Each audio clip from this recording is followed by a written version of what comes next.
여러분은 변화를 일으킬 수 있는 능력이 있다. 여러 해 전 어느 추수감사절에 한 젊은 가족은 무언가 불안한 예감을 갖고 잠에서 깨었다. 감사하는 마음이 가득한 하루를 기대하는 대신 이들은 자신들에게 없는 것에 대한 생각에 빠졌다. 기껏 있는 것을 죄다 긁어모은다 하더라도 이 명절날을 기념하기에는 초라하기 짝이 없는 식사 한 끼를 겨우 장만할 수 있을 정도였다. 지역 구호단체를 찾아간다면 여러 가지 음식을 곁들인 칠면조 요리를 먹을 수도 있었겠지만 이 가족은 그렇게 하지 않았다. 이유가 무엇이었을까? 다른 많은 가족들 또한 그렇듯 이들 역시 자존심이 강한 사람들이었기 때문이었다. 당장 있는 것만으로 어떻게든 떼어볼 참이었다. 힘겨운 상황 때문에 좌절과 절망이 눈덩이처럼 커지면서 어머니와 아버지 사이에는 되삼킬 수 없는 거친 말들이 오가기 시작했다. 자신이 세상에서 제일 사랑하는 사람들이 점점 더 화를 내거나 의기소침해지는 모습을 보는 큰아들은 몹시 마음이 아팠다. 그때 운명적인 일이 일어났다. 문에서 예상치도 않았던 노크 소리가 크게 들려왔다. 소년이 문을 열어보니 구깃구깃한 옷을 입은 키 큰 남자가 서 있었다. 남자는 한박 웃음을 지은 얼굴로 추수감사절에 먹을 수 있는 음식이 모두 다 들어있는 커다란 바구니를 들고 있었다. 바구니 안에는 칠면조 안에 채워 넣을 파이, 고구마, 통조림 육류 등 푸짐한 명절 식사에 필요한 음식이 모두 들어있었다. 가족은 모두 깜짝 놀랐다. 문가에 서 있던 남자가 말했다. 이건 여러분에게 도움이 필요하다는 사실을 안 누군가가 여러분을 사랑하고 염려하는 마음에서 보내는 겁니다. 처음에 가장인 아버지는 바구니를 받지 않으려 했지만 이 남자는 이렇게 말했다. 보세요. 전 다만 배달을 부탁받았을 뿐입니다.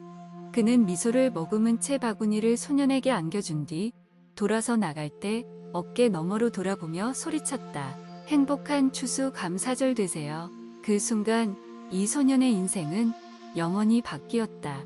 이 단순하기 그지없는 친절한 행동에서 그는 희망은 영원히 사라지지 않는 것이며 사람들 심지어 낯선 이들까지도 정말로 남을 위하는 마음을 쓰고 있다는 사실을 배웠다. 벅찬 감사의 마음을 느낀 소년은 언젠가는 자신도 비슷한 방식으로 남을 도와줄 수 있을 만큼 성공하겠노라고 다짐했다.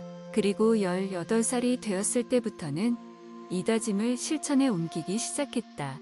벌이는 얼마 되지 않았지만 그는 자기 자신을 위해서가 아니라 음식이 몹시 필요한 두 가족을 위해 식료품을 사러 나갔다. 그리고는 차를 몰고 음식을 가져 다 줄어졌는데 자신은 다만 배달부처럼 보일 작정으로 일부러 낡은 청바지와 티셔츠를 입고 갔다. 금방이라도 무너질 것 같은 허름한 첫 번째 집에 도착하자 웬 라틴계 여자가 의심스러운 듯이 쳐다보며 문을 열어주었다. 그녀에게는 아이가 6이나 되었고 남편은 불과 며칠 전에 가족을 버리고 가출해버렸다. 이들에게는 먹을 음식이 없었다. 젊은이가 말했다. 부인 앞으로 배달 왔습니다. 그리고 그는 자기 차로 가서 칠면조 안에 채워 넣을 속, 파이, 고구마, 통조림 등 먹을 것이 가득한 자루와 상자를 줄줄이 집 안으로 들여놓기 시작했다. 여자는 입이 떡 벌어졌다. 음식이 집 안으로 들어오는 광경을 보고 아이들은 기뻐서 마구 소리를 질러댔다. 할 줄 아는 영어라고는 서툰 몇 마디가 전부였던 젊은 어머니는 그 젊은이의 팔을 붙잡고 이렇게 말하면서 온통 키스를 퍼부었다. 신이 당신을 보냈어요. 신이 당신을 보냈어요. 아닙니다. 젊은이가 말했다. 전 그냥 배달 부일 뿐이거려. 이건 친구분이 보내는 선물입니다. 그리고 그는 그녀에게 아래와 같은 말이 적힌 쪽지를 건네주었다. 이것은 당신의 친구가 보내는 편지입니다. 즐거운 추수감사절이 되시길 바랍니다. 당신과 당신의 가족은 충분히 그럴 만한 자격이 있으니까요. 여러분이 사랑받고 있다는 사실을 잊지 마십시오. 그리고 언젠가는 만약 그럴 기회가 주어진다면 다른 사람에게도 이 선물을 전해주시길. 젊은이는 계속해서 식료품을 들여놓았다. 이 가족의 흥분과 기쁨, 사랑은 거의 열광의 상태에까지 이르렀다. 떠날 즈음에는 서로가 마음으로 연결되어 있는 벅찬 유대감과 남을 도와주는 공헌의 기쁨을 느낀 나머지 젊은이도 눈물을 흘렸다. 차를 몰고 떠날 때 자신이 도움을 줄 수 있었던 그 가족의 활짝 웃는 얼굴을 돌아보면서 그는 자신의 이야기가 완전히 입장이 바뀌어 돌아왔다는 것을 느꼈다. 또 어린 시절의 그 끔찍한 날이 사실은 하나님께서 주신 선물로 베풀기로 결심한 삶을 살도록 자신을 이끌어 주었다는 사실도 깨달았다. 이 하나의 행동을 시작으로 그는 오늘날까지도 베푸는 삶을 살고 있다. 자신과 자신의 가족이 받았던 선물을 다른 사람들에게 되돌려주고 또 그들에게 언제나 힘든 상황을 반전시킬 수 있는 길이 있으며 자신들이 사랑받고 있다는 점을 알리고 싶어 했다. 그리고 약간의 지식과 적극적인 행동만으로 현재의 그 어떤 어려움도 개인적 성장과 장기적인 행복을 얻기 위해서는 소중한 교훈과 기회가 될 수 있다는 점을 사람들에게 상기시켜 주고 싶어 했다. 내가 어떻게 해서 이 젊은이와 그의 가족들이 한 일뿐 아니라 그 기분까지도 이렇게 속속들이 알고 있는 것일까? 그건 그 젊은이가 바로 나였기 때문이다. 나는 누군가가 여러분에 대해 관심을 갖고 있다는 사실을 알려주고 싶어서 이 책을 썼다. 주변 환경이 너무나 힘들거나 감당하기 어려워 보이더라도 여러분은 진실로 상황을 바꾸어 놓을 수 있다는 사실을 깨닫기 바란다. 여러분은 언젠가 꿈꾸었던 일을 현실로 만들 수 있다. 어떻게? 여러분이 이 글을 읽는 바로 지금 자신의 내부에 숨어있는 능력을 끌어냄으로써 그리 할 수 있다. 이 내면의 힘은 삶에 있어서 그 무엇이라도 말 그대로 순식간에 바꾸어 놓을 수가 있다. 여러분이 해야 할 일은 단지 그동안 억눌려 있던 그 능력을 풀어주기만 하면 된다. 내가 이렇게나 확신에 차서 이야기하는 이유는 무엇일까? 나 또한 똑같은 힘을 이용해서 삶을 엄청나게 변화시킨 장본인이기 때문이다. 10여 년 전만 해도 나는 희망이라고는 거의 아니 전혀 없는 힘든 상황에서 절망에 빠져 있었다. 나는 캘리포니아 베니스에 있는 10평이 조금 넘는 비좁은 독신 아파트에서 살았다. 나는 외로웠고 비참했으며 정상 체중보다 17kg이나 더 나가는 상태였다. 미래에 대해서도 아무런 계획이 없었다.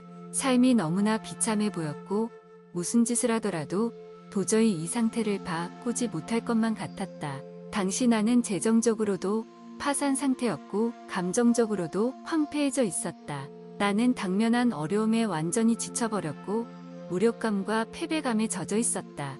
그러나 여러분에게 말하고 싶은 것은 채 1년도 안 되는 기간 내에 나는 그 모든 것을 바꿀 수 있었다는 사실이다.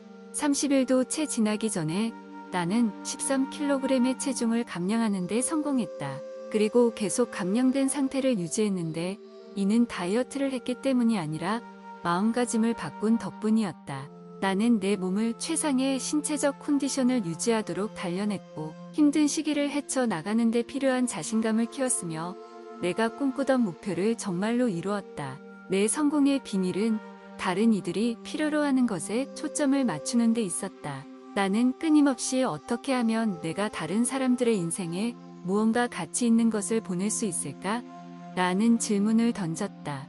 이러한 생각을 거듭하는 사이에 나는 리더가 되었다. 나는 내 자신을 먼저 변화시킬 수 없다면 다른 사람도 변화시킬 수 없다는 점을 일찍이 깨달았다. 남에게 베푸는 삶이 진정한 삶이기는 하지만 베풀기 위해서는 우선 스스로 좀 더 나은 사람이 되어야만 했다. 좀 더 나은 사람이 되려고 노력하는 과정에서 나는 꿈에 그리던 이상형의 여성에게서 호감을 사게 되었고 그녀와 결혼을 했으며 아이 아버지가 되었다.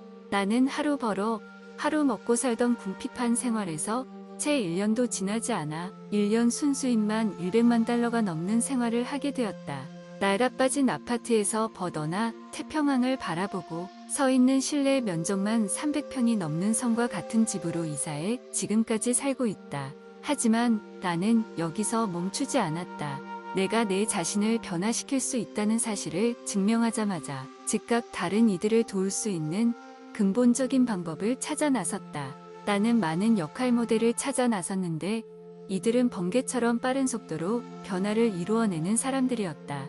이 중에는 세계 제일의 심리치료사들도 있었는데 그들은 일반 심리치료사들이 수년간 치료해도 안 되었던 환자들을 단 한두 번의 상담만으로 그들의 문제를 해결해주는 능력을 가지고 있었다. 마치 스펀지가 물을 빨아들이듯 나는 내가 배울 수 있는 것은 모조리 배웠고 배운 것을 즉시 실천에 옮겨보기 시작했다. 그리고 나 자신만의 독특한 전략과 이해력을 키워나가기 시작했다. 그때 이래 이러한 기술 덕에 나는 전 세계 42개국에 걸쳐 300만 명이 넘는 이들에게 성공하기 위한 도구를 제공해주고 자신의 삶을 바꾸는 방법을 알려주게 되었다.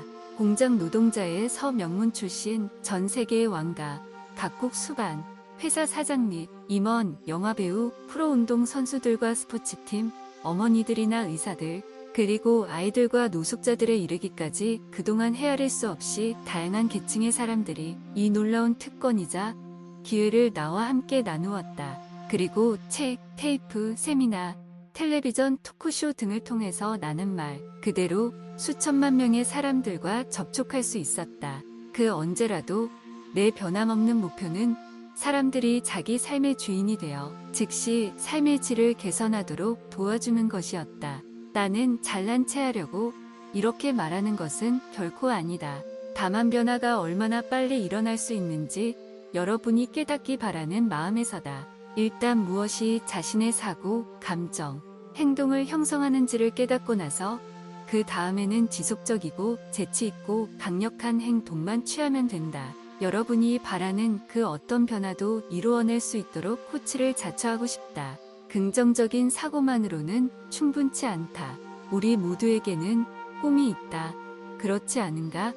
우리는 모두 스스로가 특별한 존재이며 어떻게든 삶의 변화를 이루어낼 수 있고 가족이나 친구 혹은 다른 이들에게 특별한 방식으로 도움을 줄 수 있으리라고 믿고 싶어 한다. 한때 우리 누구나 자신이 정말로 원하는 것과 정말로 가질 자격이 있는 것에 대해 어떤 생각을 갖고 있었다. 그러나 삶이 힘들어지게 되면 꿈을 잊어버리는 사람들이 너무 많은 게 현실이다.